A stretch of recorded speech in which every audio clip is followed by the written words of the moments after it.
assalamu aleykum wa rahmatullahi wa barakatuhu e bandiraɓe sehilaɓe jangguiyankoɓe ene wayno ɗum ɗo woni fatiha mo janggunono ko ni wayi wonno ko karfeje nogas e jeetati fodde karfeje nogas e goo nane nder fatiha gonɗo ɗo ha heddi noon karfeje jeeɗiɗi hono fa jorɗo o e jatongu o e shintoyɗo o e hun endu e rakoyngal e khatongu e zayyin ɗeɗo karfeje jeeɗiɗi goni ɗe ngala e nder fatiha mi jangini fatiha o dow ha less on jimi hollino on ɗum joni inchallahu taala may mbaɗa hen windande fatiha o jangguite e ngoɗo yeeso e ngol ɗo bindol beela ɓuura yaade faando jangunoɗa ko to ko windano ko e jungo suuri he wa saaha yooɗa walla wasa yodde ɗo noon kippita deftere ma mayi fatiha o to woni to aɗa yiya ɗeɗo karfeje nan toon cañi nogas e gooɗe karfeje ɗe kanƴe bindirɗa bismillahi rrahmani rrahim alhamdulillahi rabbil alamin arrahmani rrahim maliki yawmiddin iyyaka na'budu wa iyyaka nasta'in اهدنا الصراط المستقيم صراط الذين أنعمت عليهم غير المغضوب عليهم ولا الضالين karfeje ma nogas e goo ene suuɗi nder toon kono noon sa ƴeewi nder toon mataw amina jeeyaka e fatiha ko tiginto o woni ko jiɗɗa jangguinir ɗon kono harfeere faande e harfeere jande harfeere chande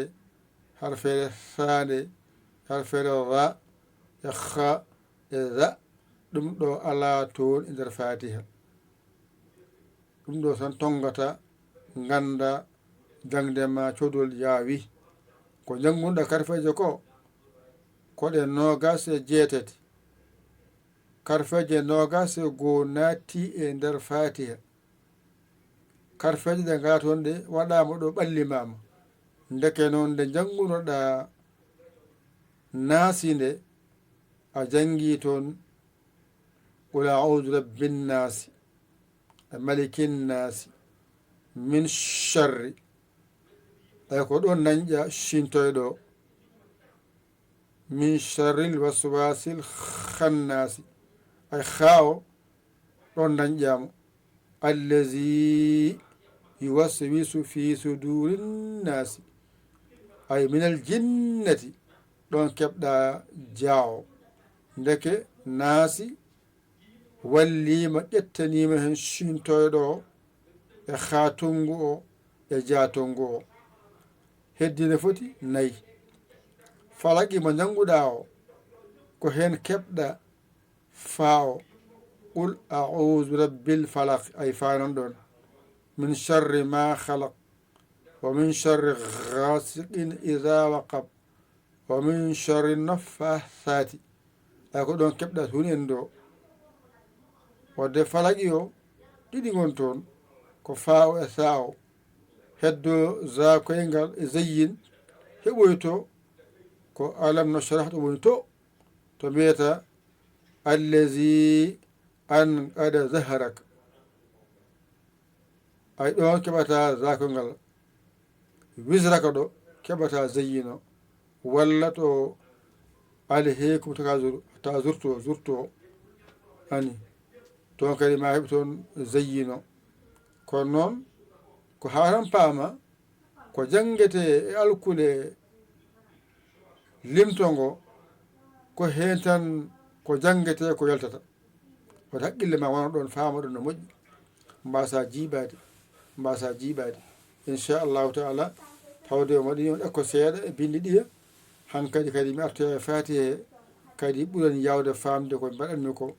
Allah walla on dañde wune gonɗe heen o yo rokke en nande e famde e jabde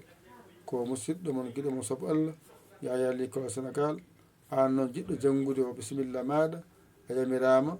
ya noddu 00221 77 906 14 81 kollira ka jiɗo janngude on saaha ngara jannga gaddora temedde ma nayyi bindoɗa naata kala lewru joɗa temedde ma nayyi aɗa walla hoorema aɗa walla ɓemɓe yo Allah wallu en nande ko haalete ko e famde ɗum e jabde ɗum e wadde ɗum wassalam.